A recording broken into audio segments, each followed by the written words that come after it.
Eu não conhecia o jornalista Glenn Greenwald e algumas pessoas já começaram a me atacar.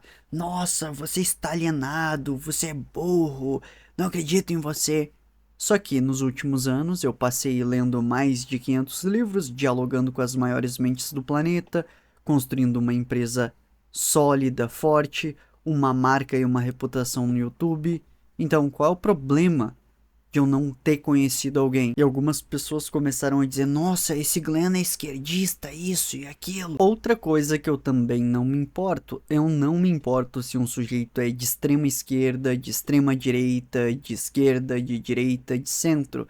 Por quê? Porque eu tenho visões bem centristas, politicamente falando. Eu não sei se vocês sabem, mas a maioria das pessoas de esquerda olha pra mim e diz é de direita. A maioria das pessoas de direita olham pra mim e dizem é de esquerda. Fazem uma salada de frutas, como se só existisse esquerda e direita e não existisse uma posição centrista. Mas enfim, a minha ideia aqui é uma proteção do valor da liberdade de expressão que o Glenn fez.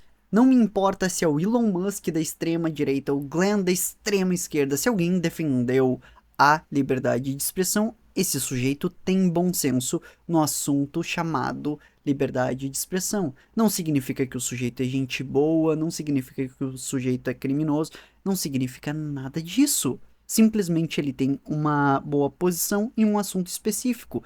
Eu não tenho como fazer um julgamento da personalidade inteira do sujeito, somente de coisas específicas, assuntos específicos. Bom, deixa um like nesse vídeo, a gente vai assistir algo muito interessante sobre liberdade de expressão. Queria te fazer uma pergunta mais na tua área, que você gosta de falar de liberdade de expressão. Aham.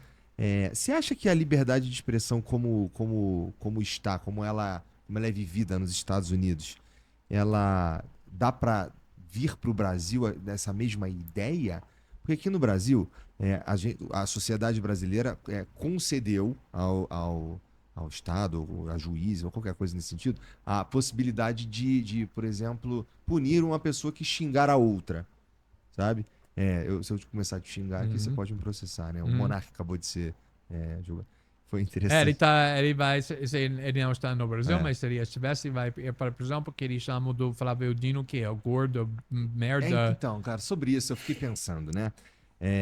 Então, ele chamou o Flávio Dino de gordola e umas outras coisas, assim, mais pesadas. Mas é interessante que o gordola. E sabe o que é interessante também, na minha opinião, sobre isso? Que se alguém me perguntasse, pô, tem que ser crime? Eu ia falar, cara, não. Especialmente porque 1 ano de prisão nem vai pra prisão, essa que é a verdade, né? Vira alguma outra coisa e não vai pra prisão. E perde o réu primário. Mas, cara, eu acho que o efeito. Se ele queria nesse caso, o monarca nunca mais. Que ele não queria ser mais. Não queria mais ser ofendido desse jeito.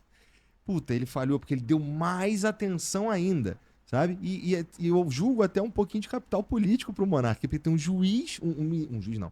Na época, um ministro da justiça processando um cara que tá na internet, na época no Rumble. Porque chamou ele de umas paradas que ele não gostou.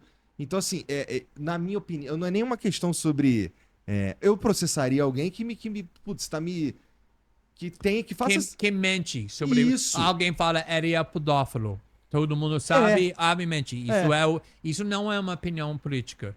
E nem uma crítica do político. Isso Mas é um uma xingamento também mentira não é, que se tu for te por esse destrói. Oi? Mas um xingamento também não é uma opinião política. Mas tem uma grande tradição de Hum. povo odiando seus governantes. Uhum. E a Sim. coisa que eu falaria também é Hum. que eu ouvi tudo Hum. sendo dito sobre Bolsonaro, a família do Bolsonaro, os bolsonaristas. E, sinceramente, eu tô morando aqui 20 anos e eu lembro depois de 2, 3 anos, eu comecei a pensar, o que esses políticos fazem? Porque parece como todo dia eles estão processando o outro por causa de coisas que alguém disse no debate ou critica. E a ideia que isso pode ser criminalizado é, sinceramente, algo que não consigo acreditar. Que é um direito básico para uma população que está sendo governado pelos políticos de odeio política, de zomba. O rei não pode ser zombado. Quando tem um rei, você vai para a prisão se você fala mal do rei. Mas uma política, um país democrático, é uma tradição muito importante de zombar essas pessoas. Porque a ideia é que mesmo que você tenha mais poder do que nós temos, você não é em cima da gente. Nós somos iguais ainda. Somos cidadãos e só isso. E não precisamos venerar você. Mesmo que você é o ministro da Justiça, eu posso zombar se você é gordo. Ou se você é qualquer coisa. Eu posso xingar você. Eu não posso mentir sobre você. Isso é difamação. Não me venham dizer que essa não é uma posição razoável, porque é extremamente razoável. Primeira coisa que a gente tem que fazer aqui, a distinção é: liberdade de expressão não significa liberdade de imputar crimes em outras pessoas, acusá-las de coisas que elas não fizeram. Segundo ponto aqui, totalmente plausível, totalmente racional. Um político não é um rei.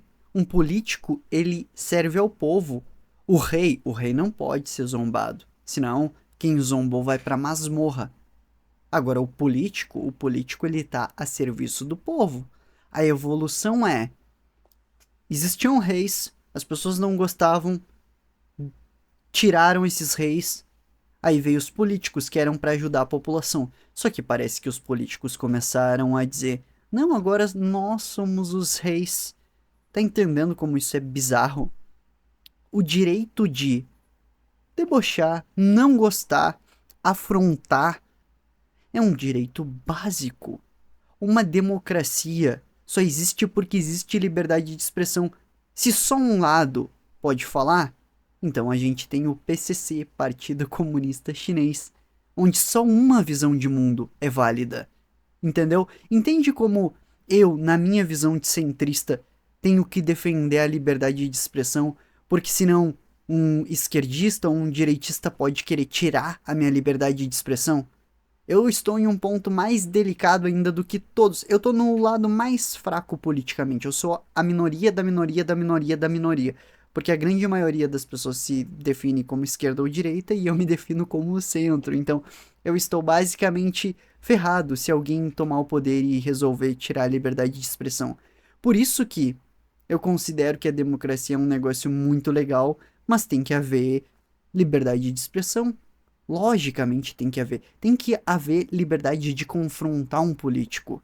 Se um político vira um rei, então a gente tá numa monarquia. A gente tá em um negócio esquisitíssimo, em que o povo vale menos que seu rei.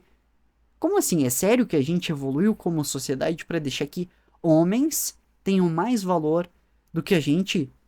Homens políticos são mais valiosos do que homens civis? Isso, na minha cabeça, não faz nenhum sentido, não tem como fazer sentido. O político e o civil é até uma relação de superior com o inferior. O político é inferior ao civil. Por quê? Porque o político está a serviço do civil. O civil, ele é chefe do político e não o político que é chefe do civil, entendeu? Eu não defendo a liberdade de expressão irrestrita como poder imputar um crime a alguém, porque aí já é crueldade demais. As pessoas seriam loucas se fossem coniventes com isso. Não, nós podemos sim dizer que um cara fez X, sendo que ele não fez X. Isso é loucura, porque existe uma teia social em que a gente tá vivendo, entendeu? A vida do ser humano, ela depende de outros seres humanos. Então, dependendo do que tu acusou alguém, acaba a vida dessa pessoa profissional. Ela tem que fugir até do país, de repente. Agora, o direito da crítica, o direito de se recusar a pensar igual a alguém, o direito de criticar governantes, o direito de criticar ideias pútridas, ideias moralmente falhas, é um direito do ser humano. É um direito inalienável. Não existe negociação. Eu não sei como que as pessoas deixaram que o Estado decidisse isso. Não faz nenhum sentido. Este é um direito que está nas mãos de cada um, não nas mãos do Estado, entendeu? Se a geração do passado deixou isso com seus políticos, show, foi uma escolha dela. Agora, a nossa geração, não é assim que funciona. A nossa liberdade de expressão está nas nossas mãos e os políticos não devem intervir nisso de forma alguma. Ponto final. Ah, Thiago, mas eu já vi o PCO dizendo isso, mas eu já vi o Lula dizendo isso, mas eu já vi o Glenn dizendo isso, mas eu já vi o Bolsonaro dizendo isso, mas eu já vi o Elon Musk dizendo isso. Não me importa se isso é de esquerda ou de direita, isso é um direito do ser humano. Não importa qual lado defenda isso, o que estiver defendendo liberdade de expressão está certo. Todos que são contra a liberdade de expressão estão errados e ponto final. Eu encaro 1 bilhão de pessoas que estejam contra a liberdade de expressão, encaro com tranquilidade sabendo, vocês todos estão errados e eu estou certo. Isso eu tenho certeza absoluta. Não existe elevação de consciência, não existe progresso intelectual sem o livre mercado de ideias, liberdade de expressão, confronto de ideias, entendeu? Isso não é coisa de extremista, isso é coisa de intelectual que passa horas estudando, discutindo temas, filosofando, etc. Bom, pessoal, se o mundo for contra a liberdade de expressão, é muito importante que cada um de vocês montem estratégias para reerguer o Brasil. E se alguém quiser fazer frente nessa luta a favor da liberdade de expressão, do livre mercado de ideias, clique no primeiro link da descrição para conhecer o renascer dos estrategistas. Pode ser bem interessante, mas claro que a aplicabilidade da criação de estratégias pode servir para empreendimentos, para desenvolvimento pessoal, para reconstrução do nosso país, etc. É uma aplicação universal.